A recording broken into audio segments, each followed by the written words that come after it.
Builder భరోసా ఇచ్చాడనో, స్నేహితులు కొన్నారనో మీరు నిర్ణయం తీసుకోకూడదు. ఇంటి స్థలం లేదా అపార్ట్మెంట్ కొనే ముందు ఎన్ఓసి వివరాలు ఎలా తెలుసుకోవాలి? మీరు కొనబోయే ఇంటి స్థలం లేదా అపార్ట్మెంట్‌కు కొంత దూరంలో చెరువు, నాలా, నీటి కుంట లాంటివి కనిపిస్తే అప్రమత్తం కావాల్సిందే. నిర్మాణానికి సంబంధించిన విభాగాల నుంచి నిరభ్యంతర పత్రం ఉందో లేదో ఆరా తీయడం అనివార్యం. వివరాలేవీ తెలుసుకోకుండా అలాంటి ప్రాంతాల్లో కొనుగోలు చేస్తే తర్వాత ఇబ్బందులు ఎదురయ్యే అవకాశం ఉంది.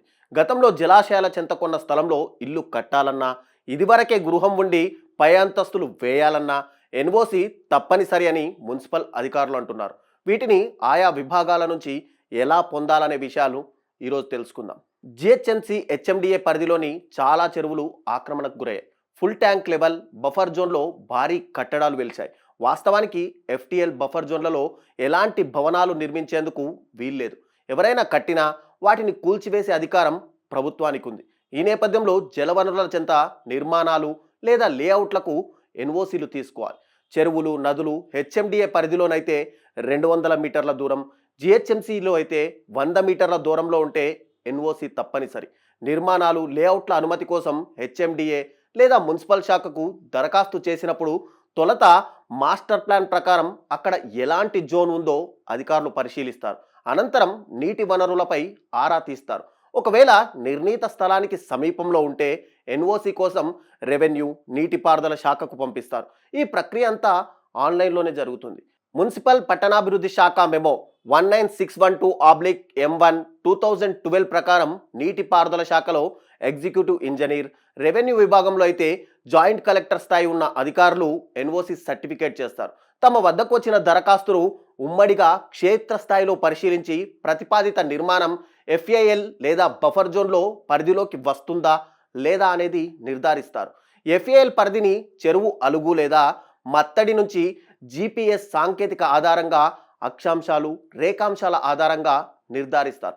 ఒకవేళ అలుగు, మత్తడి లాంటివి లేకపోతే స్లూయిస్ పై నుంచి 0.6 మీటర్ల కింద భాగాన్ని పరిగణలోకి తీసుకొని అక్కడి నుంచి లెక్క కడతారు.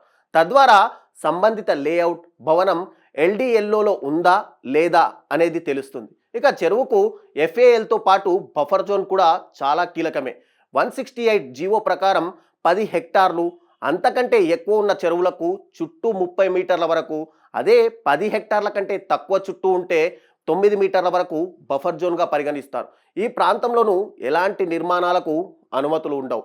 ఎన్ఓసీలు జారీ చేయడంలో నీటిపారుదల శాఖ, రెవెన్యూ శాఖలు చాలా కీలకం.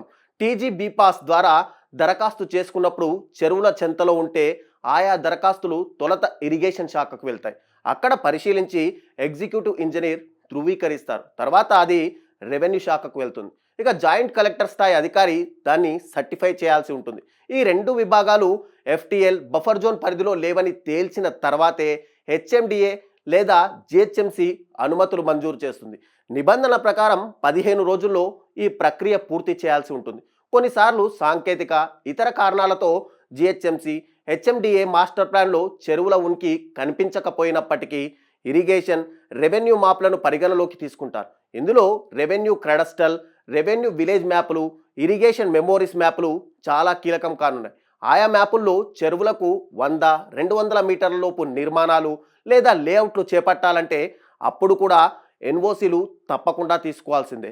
బిల్డర్ భరోసా ఇచ్చాడనో, స్నేహితులు కొన్నారనో కాకుండా మీరు కొనబోయే ఇంటి స్థలం లేదా అపార్ట్మెంట్ గురించి పూర్తి విచారణ చేసి మాత్రమే కొనండి.